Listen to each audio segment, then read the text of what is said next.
Hey guys, it's Sylvia from Backyard Brushes in Fountain City, Wisconsin. And in today's video, it's all about a 40-40 challenge. So, what is a 40-40 challenge? Well, as a member of Sonnet's membership group, we've been challenged to spend $40 and flip it within 40 days. Whoever makes the most money wins the challenge. So, for today's video, I'm going to flip 3 items which are part of the 40-40 challenge. So let's roll up our sleeves and let's get creating.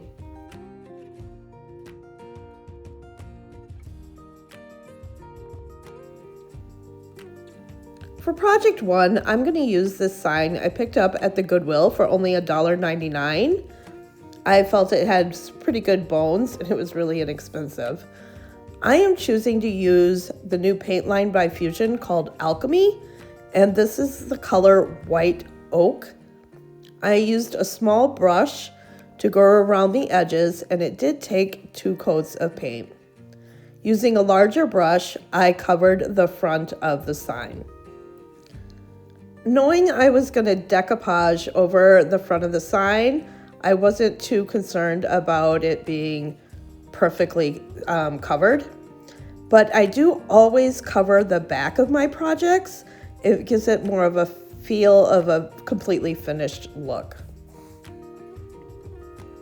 I chose to use Aviary by DIY. Using a small brush, I painted the frame around the center part of the wood sign. And it only took 1 coat with that white backing. I ripped out a sheet from a hymnal that I've had and have been using for a while now. Using the wet method, where I dip my brush in the water and I just go around the edges of the hymnal and I rip around the wet edges. And I just work my way around until I have jagged edges that will fit my sign.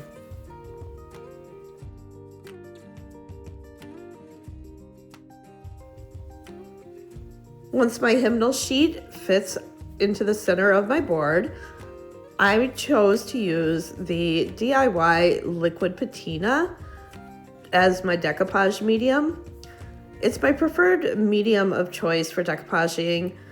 I tend to get less wrinkles. However, you can use whatever decoupage medium is your favorite and that you have in your toolbox. I'm just going to apply the liquid patina to like the top 3rd section of the sign. And I also have to make sure when I'm laying my hymnal sheet down that I'm putting the top part of the hymnal to the top of the sign. So once I get the hymnal placed where I want it, I'm just going to lift it up some and I'm going to apply more decoupage medium until I have it fully covered and my sheet is attached to the board. I just use my fingers to press the paper into the liquid patina and smooth out some of the wrinkles I may have gotten.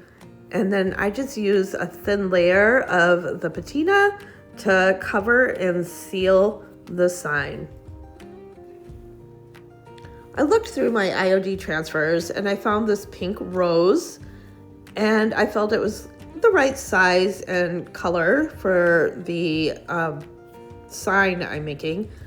So I just kind of play around with it to see where I want to lay it.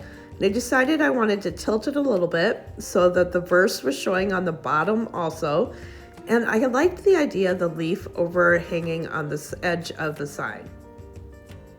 Using my transfer tool, I just slowly rub the transfer onto the sign, and I did make sure that my liquid patina had dried.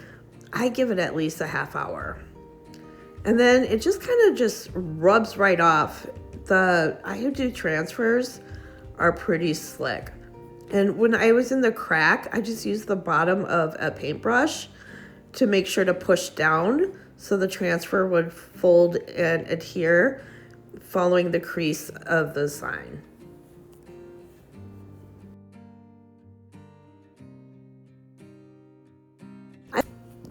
Once I'd rubbed on the transfer, I slowly peeled off the backing, and then I used the back of the transfer to varnish the transfer. It's just one way to make sure the transfer is adhering to the product. And you just slowly rub over it with your fingers in the back of the transfer. I also made sure to rub the edge where the leaves were overhanging into the crack of the crevice to make sure that was adhered well. I then used Big Top as a sealing agent to seal my final project. When using the IOD transfers, it is important to seal the project, and also the DIY and the Fusion Alchemy paints all need to be sealed. And I also did make sure to seal the back of my project also.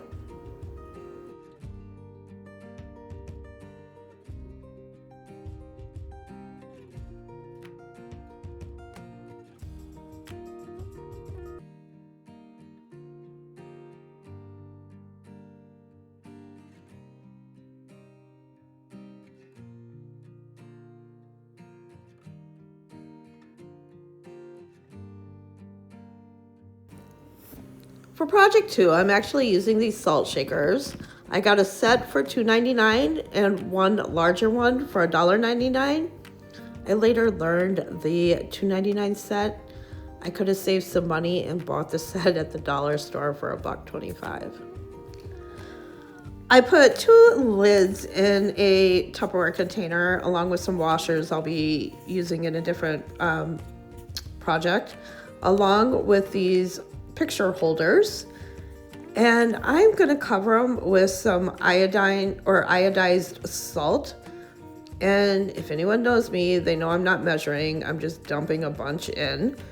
And then I'm going to cover the materials with some distilled vinegar.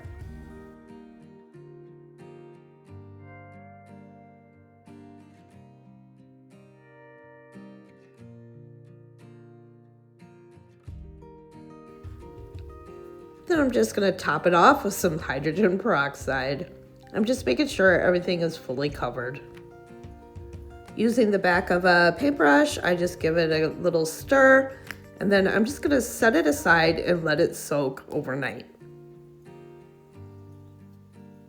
Using cake batter by DIY, I'm going to take a paintbrush and I'm going to add some little black dress to the cake batter and mix it up. It just kind of takes that dark black and gives it more of a charcoal look. That cake batter just really helps dull down the color a little bit. So I'm just gonna mix it up really well. I then use the mixture to give all 3 salt shakers a base coat using that charcoal mixture. And I do apologize how I tend to go off camera. Once they are dry, I'm using Big Top by DIY and sealing the DIY paint. After they are dry, I'm going to use the White Oak by Fusion's Alchemy collection. Again, I really like the color. And I'm going to go over the large salt shaker. Using cake batter, I'm going to go over one of the smaller salt shakers, and I do give them both 2 coats. And then I decide to use skeleton key, and I cover the 3rd salt shaker. Using a baby wipe, I gently distress all 3 of the salt shakers. Well, technically, I guess one is a pepper shaker, but I couldn't tell you which one.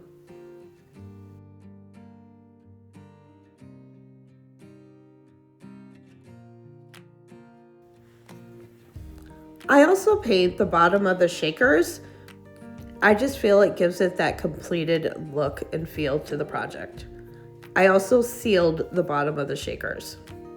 Next, using the little black dress, I'm painting the top of the larger salt shaker's cap. Then I am going to mix up Weathered Wood and Summer Crush by DIY. And I don't fully mix it, I just start blending them together. And I paint the top of the lid. It's a little technique I learned from Connie, again, at the Painted Photographer. And it gives it kind of a rustic, rusty look. And here's the finished look. I also seal the lid with Big Top by DIY.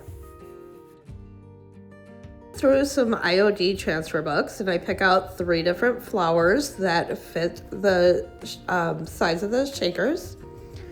And I'm just gonna gently rub the flower transfers onto the shakers.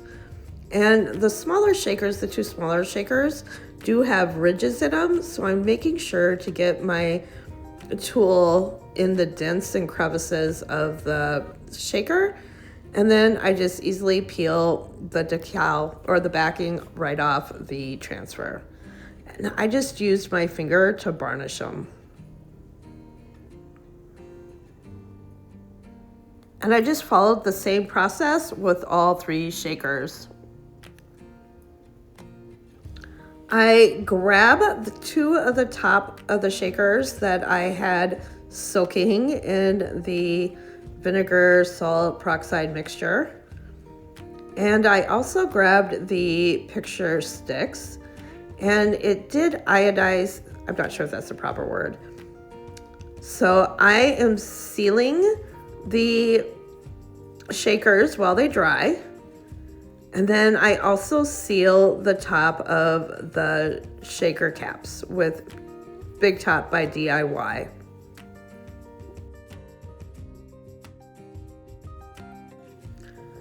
I have these clay packages.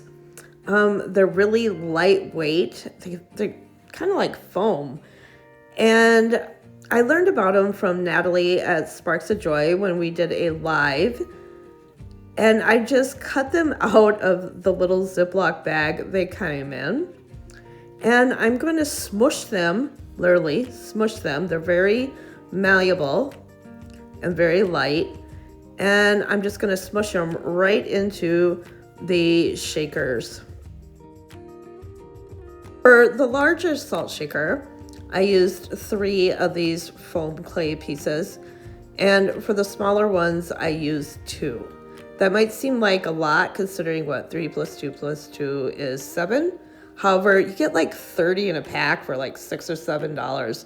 So they're very inexpensive and they work fabulous as far as holding up the picture holder. And I will definitely make sure to link these clay packets in the description of this video in case you're interested in picking some up yourself or checking them out.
I'm just gonna grab a picture holder, which by the way, I did seal with DIY Big Top. And I just pushed it through one of the holes, center holes of the shaker top, and I screwed it right on to the base. Now, see, I just pushed it right in, and then you just let it dry overnight, and that really soft, malleable clay turns hard and will hold the picture place, I don't even know what it's called, the picture holder. It'll hold it right into place.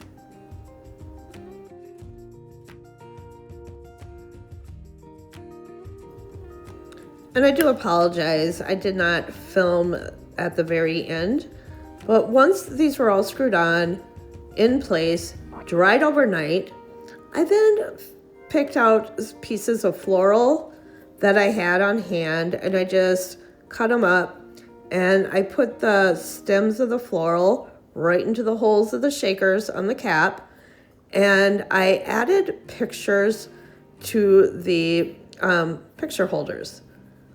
What I've done is I've actually gone online into the Historic Society of Fountain City, where my shop is, and I've printed out different pictures in different sizes and shapes to use for tourists or individuals in the shop for whenever I'm displaying items that might take a picture. So I ended up cutting up some of the pictures of historic Fountain City downtown, and I placed them right into the picture holder with the florals, and I will be putting these in my shop. The question is, how much do I charge? I have no idea. So I would love to hear what you would charge if you were placing these photo holders in your shop. I thought about one price.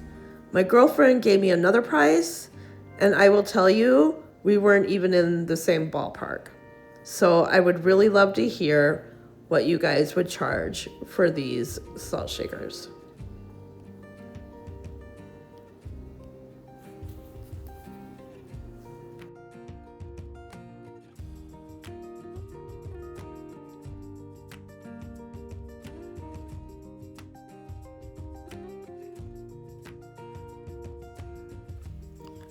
For project 3, I'm using a really thin metal watering can that I got from the Goodwill for $2.99. And I decided to use the Alchemy paint in the color Birch by Fusion. It's more of a cream color where the white oak had more white tones. And I used 2 coats of the Alchemy oak. I decided to use Red Wagon by Sweet Pickins, a milk paint, and I mixed up the paint using a 1-to-1 ratio of the powder paint to warm water. And I used like 2 spoonfuls. And I can always mix more, and this paint, and these are the sample sizes, actually do go a pretty long way. So I'm just gonna mix up the paint now I'm gonna use like 2 spoonfuls of warm water. I'm gonna mix it up, and you want it to be like of a milkshake consistency. Once I stir up the paint, and I make sure I stir it really well, there might be a few little lumps in it, but I'm not too worried about that. But you stir it up really well, and then you let it sit for 10 minutes. While the milk paint is sitting, I'm using Big Top by DIY, and I'm just gonna go over the whole watering can and seal the Alchemy paint by Fusion. Most Fusion paints, the mineral paints, you don't need to seal. However, the Alchemy paints you do need to seal. Once it's dry, I am gonna give it 2 coats of the milk paint. Again, it's in Red Wagon, which is a beautiful brick color.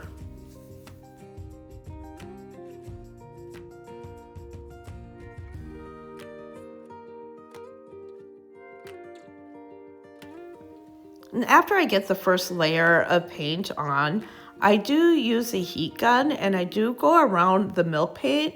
I'm hoping to get some cracking and get a little bit of that color coming through the cracks.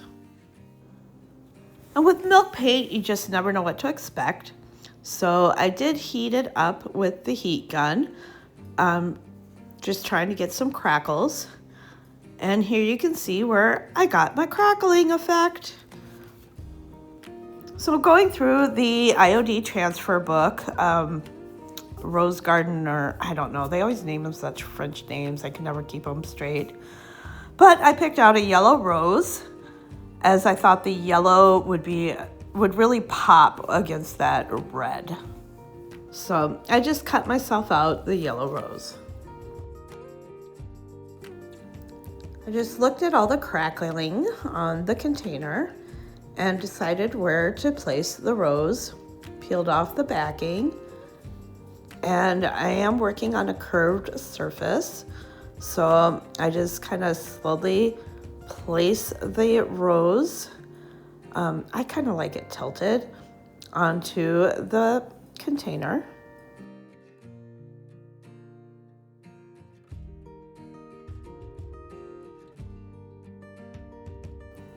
And just using my finger, I hold it in place and I get my little tool. And the rubbing tool comes, I don't know what it's technically called, comes with all the IOD transfers. And I just rub and I peel it. Then I use the backing again to varnish the transfer into the paint.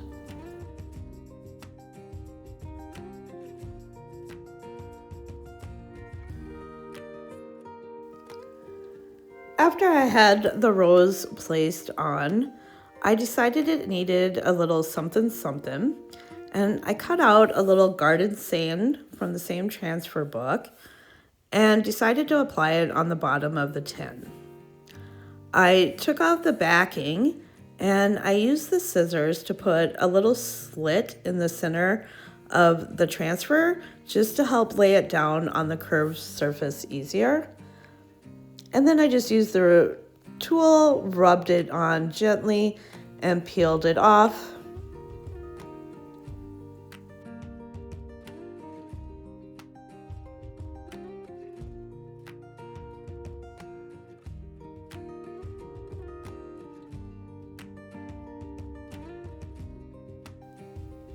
Once I had it peeled off, I just made sure to varnish it again with the backing of the transfer.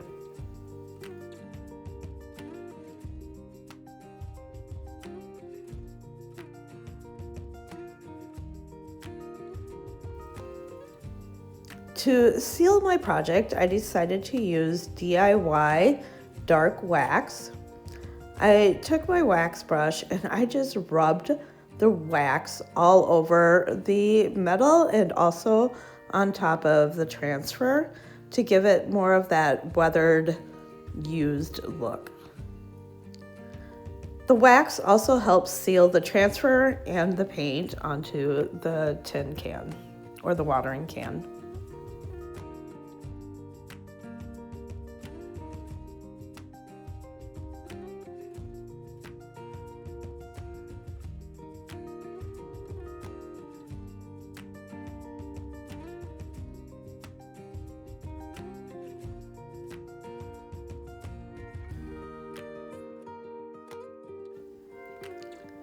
And once the wax was on, I let it sit, and then I just used a paper towel to wipe it off gently.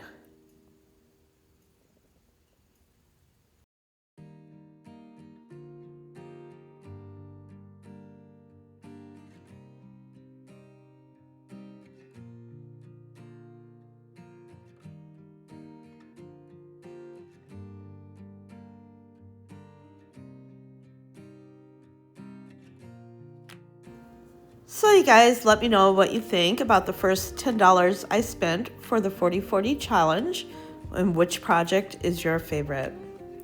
Thank you. And if you found this video inspirational, please hit the subscribe button below and follow me along on my creative journey. Thank you.